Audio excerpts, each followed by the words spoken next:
Argentina ও Brazil ছাড়াও অন্যান্য দলের প্রচুর সমর্থক আছেন বাংলাদেশে। অবশ্য এমবাপ্পের কারণে এখন স্পেনের তুলনায় ফ্রান্সের সমর্থক একটু বেশি, কারণ এমবাপ্পে খেলছেন তৃতীয় বিশ্বকাপ আর স্পেনের লামিন ইয়ামালের প্রথম আসর এটা। ফ্রান্স ও স্পেনের সেমিফাইনাল নিয়ে সমর্থকদের ভাবনা কি, তাই জানবো এবার। এখন যারা অ্যাকচুয়ালি আসছে ওরা তো সবাই স্ট্রং টিম দেখে এত দূরে এসছে, সো দুইটা অনেক স্ট্রং টিম। বাট যদি আমি সিরিয়াল বেসিসে র্যাঙ্কিংয়ে ফেলি, সেক্ষেত্রে আমি এমবাপ্পে টিমটাকে এগিয়ে রাখবো। কিলিয়ান এমবাপ্পে এবং তাদের আরেকটা আছে অসিল। সো এইরা আসলে চমৎকার ফরওয়ার্ডিং খেলছে। তো ফ্রান্সের এক্সপিরিয়েন্স আছে এবং ফ্রান্স লাস্ট দুইবার ফাইনালিস্ট, একবার চ্যাম্পিয়ন, একবার রানার্স আপ। বাট স্পেনের ক্ষেত্রে দেখা যায় স্পেনের টিমটা যথেষ্ট ভালো, লামিন ইয়ামাল আছে, আর কিছু ইয়াংস্টার আছে, বাট এই টিমটা আসলে খুব ইয়াং। সো এদের আসলে ফুটবলে অনেক কিছু দেয়ার আছে এবং শেখার আছে। সো এক্সপিরিয়েন্সের দিক দিয়ে আমি ডেফিনেটলি ফ্রান্সকে এগিয়ে রাখবো।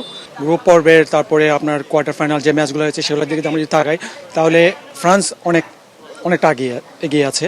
ফ্রান্স তার প্রথম ম্যাচে একটু ডিফেন্ডিং খেলতে গিয়ে তখন আশানুরূপ ফলাফল পায়নি, বাট ফ্রান্সে আমি যেটা দেখলাম যে একদম শুরু থেকেই তারা একটা তাদের সেই পেসটা ধরে রেখেছে, আর সেখানে গতিমানব কিলিয়ান এমবাপ্পে আছে। So you never know, it's an unpredictable match, but I am preferring France. এখন পর্যন্ত আমরা যেই খেলা দেখে আসছি তাতে ফ্রান্স এবং স্পেন দুজনাই দুর্দান্ত এবং খুব স্পিডি ফুটবল খেলছে। দুই দলেই গোল স্কোরার খুবই প্লেয়ার আছে যারা আসলে একই ধাঁচের ফুটবল খেলা। স্পেনের কথা যদি বলি, তাদের মিডফিল্ডটা খুবই সুপার। এবার তারা দুর্দান্ত কিছু প্লেয়ার নিয়ে আসছে, ইয়ং জেনারেশন প্লেয়ার নিয়ে আসছে, খুব কনফিডেন্স আছে ওদের।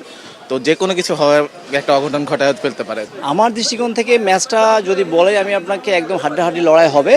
হাড্ডাহাড্ডি লড়াইয়ের মধ্যে আমি যদি এগিয়ে রাখি, আমি আসলে ফ্রান্সকে এগিয়ে রাখবো। স্পেন তারা কোনো একক নির্ভর প্লেয়ারের উপরে টিম করে কখনোই খেলে নাই, তারা সবসময় একটা as a team Spain football খেলে, এবং এই জায়গা থেকে তাদের একটা বাড়তি শক্তি হচ্ছে লামিন ইয়ামালের জায়গাটা। যদিও আমি মেসির big fan, but Mbappe I think now one of the best.